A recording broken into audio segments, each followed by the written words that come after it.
우리 여호수아 2장 말씀 함께 보도록 하겠습니다. 자, 본문의 말씀은 여호수아가 여리고 성을 정탐하기 위해서 사람을 보내었어요. 자, 정탐꾼을 보낸다라고 하는 것은 한 번도 내딛지 않는 땅, 그 땅에 대한 상황을 파악하기 위한 거죠. 그런데 엄밀한 의미에서 정탐꾼을 보내는 것은 내 안에 있는 두려움을 최소화하기 위해서, 이 두려움을 최소화하기 위해서 정탐꾼을 보내는 것입니다. 자, 왜 그러느냐? 모세 때에도 오래전에 12명의 정탐꾼을 보냈습니다. 왜 보냈습니까? 그냥 하나님 말씀 믿고 나아가면 되는데 인간이 겁이 많거든요. 두려움이 많거든요. 그러니 인간이 그 두려움을 없애려면 그 내가 밟아야 될 땅, 그것을 미리 한번 밟아보고 장애물이 없는지, 위험 요소가 없는지 확인을 하면 좀 안정적인 마음이 있습니다. 그런데요, 여러분, 우리가 인생의 모든 것들을 다 정탐할 수는 없어요. 예를 들어서 결혼이 있습니까? 그 사람과 살아보고 내가 앞으로 계속 살아야 될지 말아야 될지 정탐이 되는 게 없어요.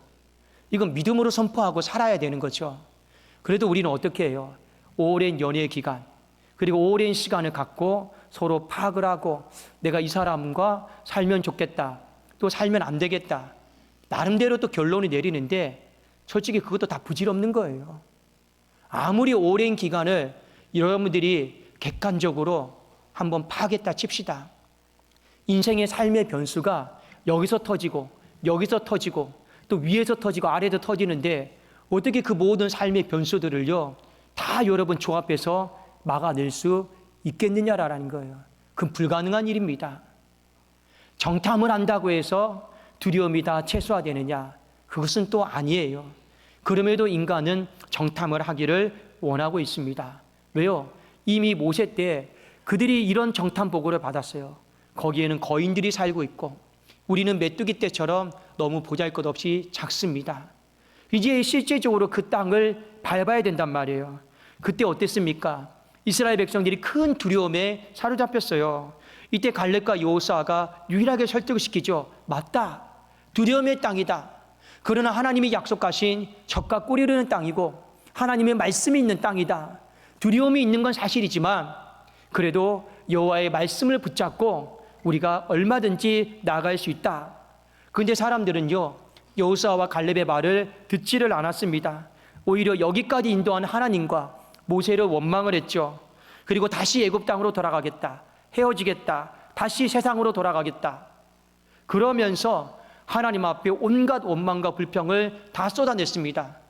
그래도 우리 유명한 말씀 있죠. 너희 말이 내 귀에 들린 대로 내가 그대로 시행하리니. 이게 안 좋은 말이에요. 그 밤에 다 죽여달라고 그랬거든요. 그냥 다 때려치겠다고 그랬거든요. 다시 애굽으로 세상으로 돌아가겠다고 했거든요.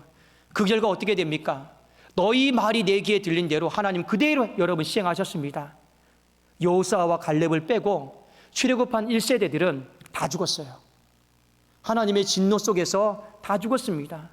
그래도 여러분 함부로 원망하지 마세요. 함부로 불평하지 마세요. 하나님이요 다 듣고 계십니다. 그리고 이제 시간이 지나서 모세가 죽고 여호수아가 후계자가 되었죠. 여호수아는 믿음으로 그 땅을 밟고 싶었지만 아마도 밑에 있는 사람들은 그래도 한 번 더 정탐해야 되지 않겠습니까? 요청을 했던 것 같습니다. 그리고 다시 조용히 몰래 가나안 땅을 정탐을 합니다. 여호수아 2장 1절입니다. 눈의 아들 여호수아가 시딤에서 두 사람을 정탐꾼으로 보내며 이르되 가서 그 땅과 여리고를 엿보라 하며 그들이 가서 라합이라는 기생의 집에 들어가 거기서 유숙하더니 그리고 정탐꾼들이 현지인의 소식에 기반해서 보고를 합니다. 그 보고의 내용이 9절에서 12절까지인데 제가 한번 읽어드릴게요. 말하되 여호와께서 이 땅을 너희에게 주신 줄을 내가 아노라.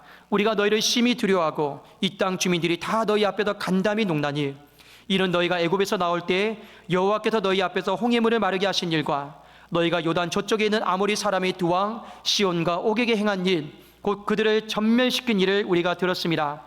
우리가 듣자고 마음이 녹았고 너희로 말미암아 사람이 정신을 잃었나니 너희 하나님 여호와는 위로는 하늘에서도 아래로는 땅에서도 하나님이시라. 자, 세 구절의 말씀인데 한 문장으로 요약하면 이렇습니다. 우리는 지금 너무 두렵습니다. 우리는 당신들 때문에 너무나도 두렵습니다.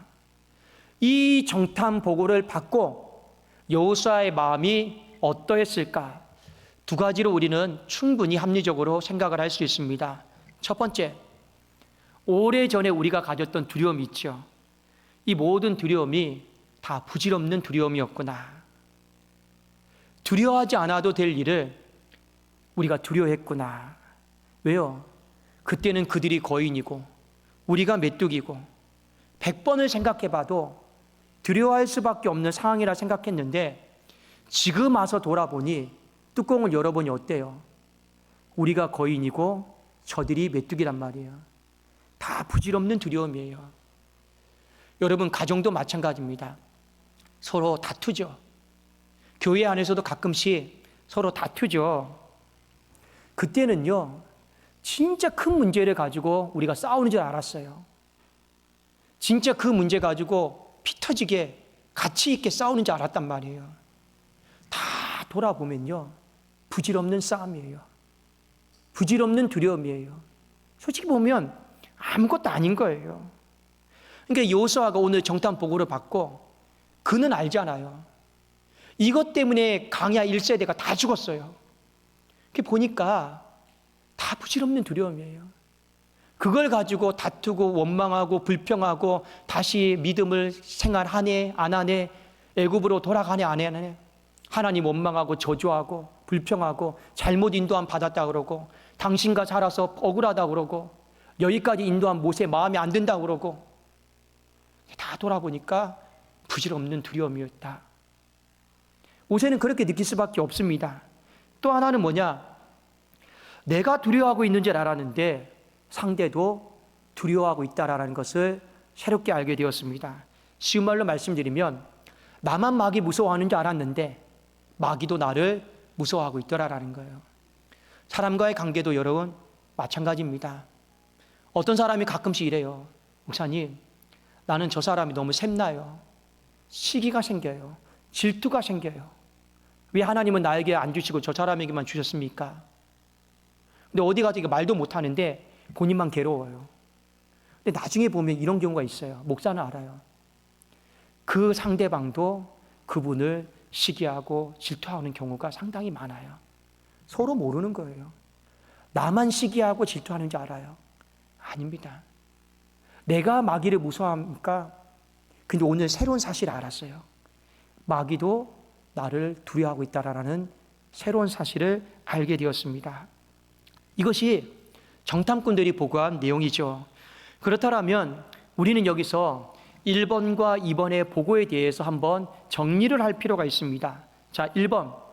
그러면 우리가 모세 당시에 실체도 없는 두려움에 대해서 괜히 내가 겁먹고 두려워했는가?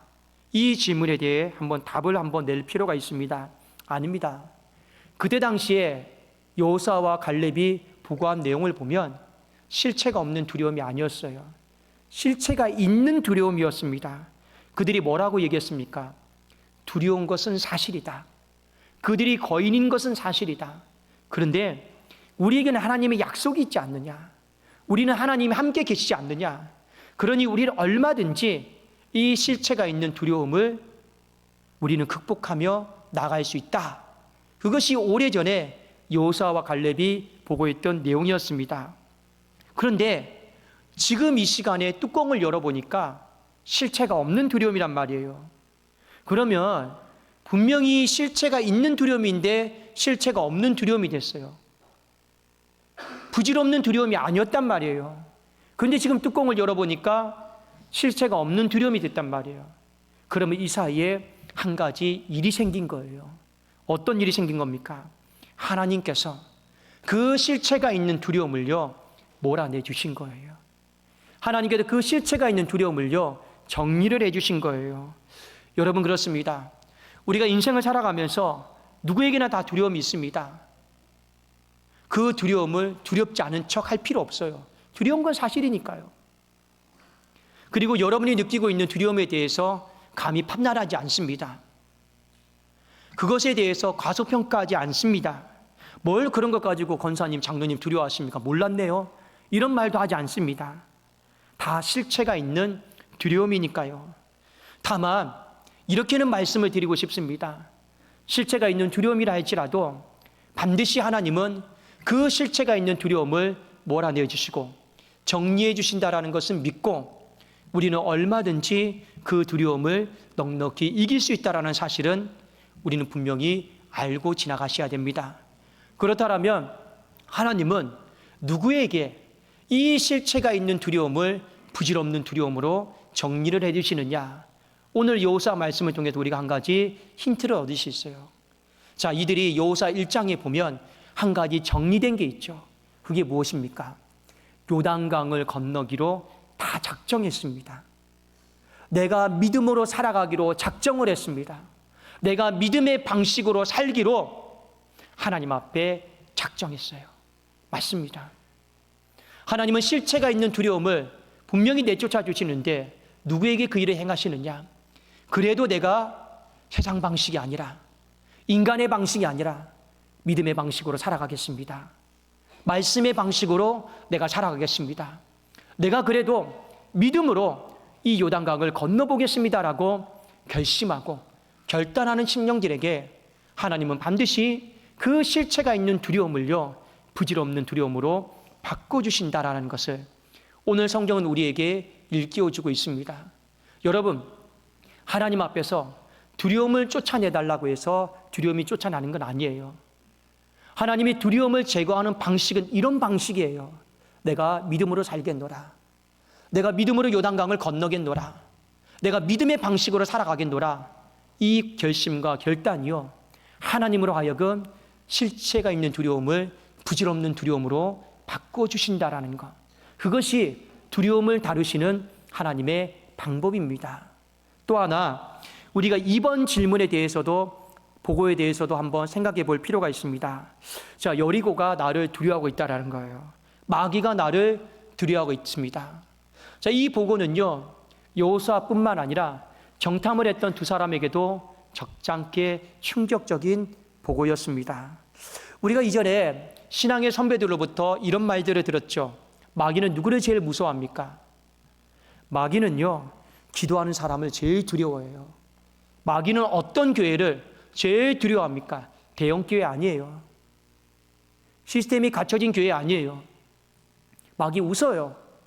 마귀가 제일 무서워하고 두려워하는 교회는요, 소수의 사람이라 할지라도 그 교회가 깨어서 기도하고 있는 교회, 기도하고 있는 사람이 있죠. 제일 무서워하고 제일 두려워해요. 이건요, 2000년 전이나 지금이나 똑같습니다. 여리고 사람들이 왜 지금 이스라엘 백성들을 두려워하고 있을까요? 이유는 딱 한 가지예요. 이스라엘 백성들이 거인처럼 보이기 시작을 했습니다. 그전에는 메뚜기처럼 보였는데 다시 보니까 거인처럼 보이기 시작했어요. 그러면 왜 이스라엘 백성들이 거인처럼 보일까요? 바뀐 것이 있습니다. 이스라엘 백성들이 하나님 안에 있기 때문에, 하나님 관점 안에서 살아가려고 하기 때문에 거인처럼 보이는 거예요. 지금 말씀의 내용을 요약하면 이렇습니다. 이스라엘 백성들이 하나님 관점 안에서 홍해를 바라보고, 하나님의 관점 안에서 요단강을 바라보고, 하나님의 관점 안에서 여리고를 바라보고 있어요. 그러니 거인처럼 보이는 거예요.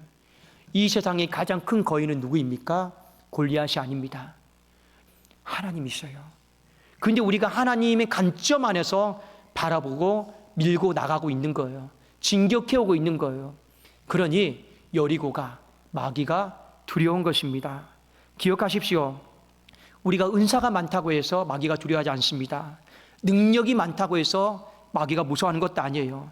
하나님의 관점 안에서 살아가기 때문에, 하나님의 관점 안에서 내가 바라보려고 하면 그것 자체가 마귀로 하여금 두려움을 느끼게 한다라는 거예요. 다른 거 없습니다. 그래도 우리가 계속 훈련하고 있는 거예요. 하나님의 관점으로 바라보십시오. 내 관점 내려놓고 하나님의 관점으로 바라보십시오. 그러면요, 세상이, 마귀가 나를 거인처럼 봐서 건들지를 않습니다. 만만하게 보지를 않는다라는 거예요. 사랑하는 여러분, 오늘 말씀을 통해서, 이 정탐보고를 통해서 우리에게 주시는 적용점 두 가지입니다. 첫 번째, 그래도 믿음으로 살아가고자, 믿음의 방식으로 살아가고자 여러분들이 나아가려고 애를 쓰십시오. 그러면 하나님께서 이 실체가 있는 두려움을 부질없는 두려움으로 반드시 바꿔주십니다. 뚜껑 열어봤더니 아무것도 없네. 그게 없어서 없는 게 아니에요. 하나님이 몰아내주시는 거죠. 그런데 이런 사람이 있어요. 여전히 옛날 방식으로, 세상 방식으로, 애굽의 방식으로 돌아가고자 한다면 우리는 평생을 두려움의 콘크리트 속에서 갇히며 살게 될 것입니다. 거기도 못 나오는 거예요. 그래서 오늘 믿음의 정탐 보고를 통해서 하나님이 우리에게 주시는 말씀의 첫 번째 적용점입니다. 믿음으로 요단강을 건너고자, 믿음의 방식으로 살아가고자, 믿음으로 내가 몸부림치고자, 믿음으로 내가 나가고자 한번 해보십시오. 여러분의 가정 안에 두려움이 있습니까?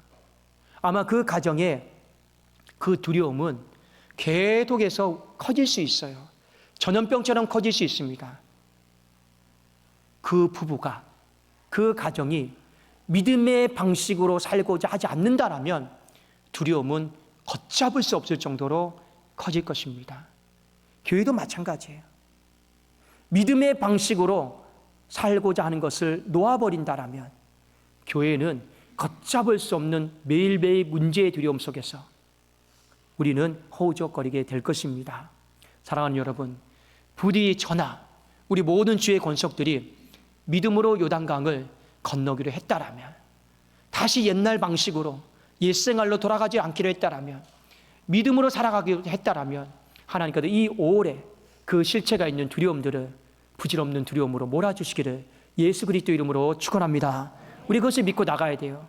또 하나, 계속해서 하나님의 관점으로 바라보십시오. 그래야지 마귀가 우리를 두려워하는 거예요. 우리가 신앙생활 하면서 하나님의 관점으로 가장 바라볼 수 있는 주요한 은혜의 수단이 있습니다. 기도입니다. 말씀을 붙잡고 기도하는 거예요. 여러분, 제가 신앙생활 하다가 간혹 가다가 이런 분들을 많이 만납니다. 어떤 인생의 결단을 해야 될 때가 있어요. 그때 저에게 찾아와서 이런 얘기를 합니다. 목사님, 충분히 생각 많이 했습니다. 충분히 고민 많이 했습니다. 그리고 목사님께 올라와서 말씀드리는 거예요. 어떤 내용이든 간에. 그러면 저는 여러분들에게 반문하고 싶습니다. 충분히 기도해 보셨습니까? 그러면 묻겠죠. 그 충분히다라고 하는 게 도대체 기준이 뭡니까? 여러분이 그 문제를 가지고 이게 인생의 가장 중요한 문제다 싶으면 충분히 기도하고 올라오셔서 저에게 말씀을 주십시오. 최소한 그 문제를 가지고 3일은 온전히 금식하고 오세요. 그러면 제가 여러분들이 그 문제를 가지고 충분히 기도했다라고 봐드릴게요. 그렇게 하지 않는 이상 솔직히 저에게 올라오는 것은 아무 의미가 없어요. 여러분들이 저에게 통보해서 그렇게 하신다고 해도 제가 막을 길도 없죠. 근데 그 길은 죄송하지만 다리 몽둥이 부러지는 길이에요. 불행한 길이에요. 인생을 그렇게 만만하게 생각하지 마십시오. 왜 여러분 중요한지 아십니까? 우리가 충분히 생각하고 충분히 고민하고 100번 1000번을 생각했다 할지라도 마귀가 그걸 보고 너 참 신중하게 생각했구나, 참 고민 많이 했구나, 마귀가 웃습니다. 비웃어요. 그런데 우리가 충분히 기도했다 하면 마귀가 두려워합니다. 여기에 대해서 제가 더 말씀을 드리진 않을게요. 그런데 우리가 하나님의 관점 안에서 살아가는 가장 중요한 방법은 기도 외에는 거의 없습니다. 그래도 주님이 이렇게 말씀하셨죠. 주기도문에 이렇게 기도하라. 기도는 단순히 필요한 것만 구하는 게 아니에요. 하늘에서 뜻이 이루어진 것처럼 땅에서도 뜻이 이루어지기를 원하나이다. 우리의 기도가 하나님의 말씀을 붙잡고 하나님의 관점 안에서 바라보면서 살아가기를 원하는 것, 그게 주기도문이죠. 주님은 그렇게 기도하라고 했습니다. 단순히 필요한 걸 구하라고 한 게 아니에요. 하나님의 관점 안에 살아가야지. 하나님의 관점 안에서 바라보는 연습을 하셔야지만 기도를 통해서, 그래야지 마귀가 우리를 두려워하기 때문에 그렇습니다. 여러분, 인생의 일이 그래요. 간혹가다 이런 일들이 있죠. 어떤 일들은 될 듯 말 듯, 되는 것 같은데 안 되는 게 있어요. 그게 대부분이 뭐 때문에 그런지 아십니까? 거의 한 2, 3% 정도는 하나님의 때가 있어요. 그런데 거의 90% 이상은 마귀가 방해하는 겁니다. 마귀가 어떻게 방해하는지 아십니까? 우리는 겨우 촛불을 켜놨어요. 마귀가 바로 훅 불어버립니다. 우리는 겨우 키워놨어요. 그 마귀가 그냥 가라지 뿌립니다. 우리는 겨우 키워놨어요. 우리는 겨우 이끌어놨어요. 마귀가 얼마나 여러분 흔들어내는지 몰라요. 그러니 될 듯 말 듯 하는 건요, 이때 여러분 하나님의 뜻이 아니구나, 이걸 뛰어넘어서 방해하는 세력이 있다는 걸 아셔야 되는 거예요. 그럼 왜 방해하느냐? 만만하니까요. 메뚜기처럼 보이니까요. 그런데 우리가 거인처럼 보인다라면 마귀는 방해하러 왔다가 정말 다 도망쳐버려요. 그래도 여러분, 인생의 모든 문제 앞에도 될 듯 말 듯 할 때 경우 있죠. 그때는 더 깨워서 더 전심전력을 다해서 기도를 하셔야 됩니다. 그러면서 우리가 하나님의 관점 안에 포개져 있어야 돼요. 하나님의 관점 안에서 밀고 나가야 돼요. 그러면 마귀가 어떻게 하는 거예요? 두려워해요. 내가 손을 댈 수가 없겠구나 하고 더 이상 방해하지를 않습니다. 제가 일부 예배 때도 말씀을 드렸어요. 제가 이제 독산동교회 온 지 거의 이제 10년 차가 되고 있습니다. 제가 2017년도 8월 말경에 왔거든요. 그리고 기억을 되돌아보니까 그 해에 한 10월 달에 하나님이 새 가족을 한 명 보내주셨습니다. 그리고 나서 2026년 4월 달까지 보니까 하나님이 보내준 새 가족만 해도 거의 한 500명이에요. 그런데 그 제가 온 이후로 그때부터 이 10년 동안 새 가족 중에서 지금까지 살아남은 새 가족은, 이런 표현 좀 죄송합니다. 지금까지 살아남은 새 가족은요, 165명이더라고요. 그러면 거의 300명은 다 손실이에요. 돌아가셨거나, 이사를 갔거나, 시험에 들었거나, 기타 등등등. 제가 그냥 하나님 앞에 이런 생각이 들었습니다.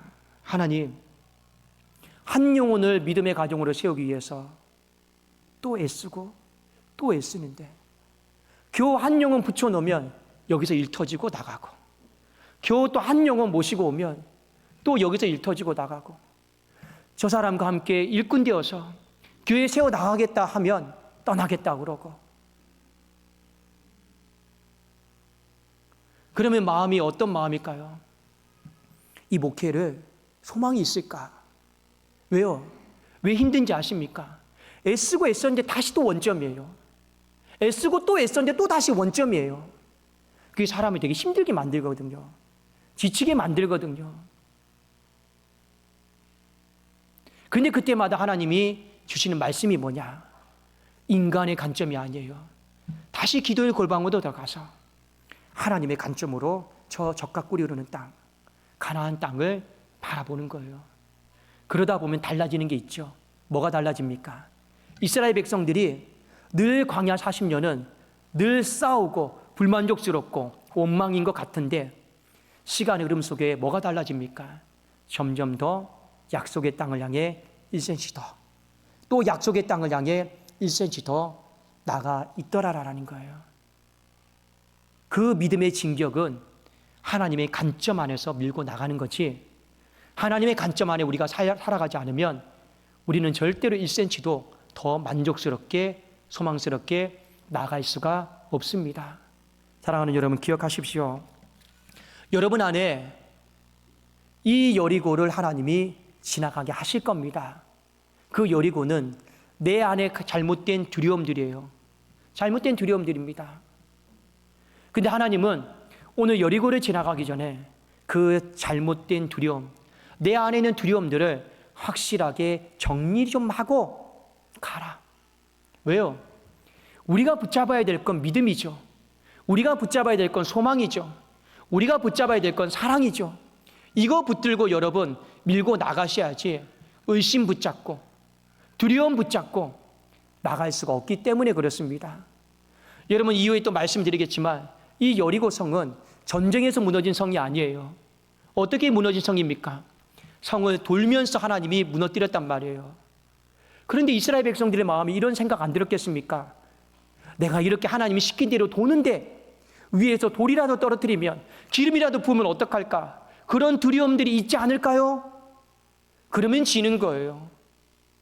이미 그 성을 도는 사람들은 두려움을 다 정리하고 도는 거예요. 두려움을 다 깨끗하게 정리하고 도는 거예요. 그리고 어떤 마음으로 도는 겁니까? 우리는 하나님의 방식대로, 믿음의 방식대로 돌다 보면 하나님이 이 여리고를 지나가게 하신다. 그런데 미리 어떻게 하시는 거예요? 두려운 마음들을 다 정리하고 와라. 하나님 뭐 주시려고 그러는 거예요? 약속 주시려고, 젖과 꿀이 흐르는 땅을 주시려고, 소망 주시려고 우리에게 오늘 이 말씀을 주시는 것 아니겠냐라는 거예요. 다시 한번 여러분의 삶에 기억할 수 있기를 원합니다. 사랑하는 여러분, 이번 한 주 그래도 믿음으로 나가려고 애를 써보십시오. 믿음으로 진격하는 것 외에는 방법이 없습니다.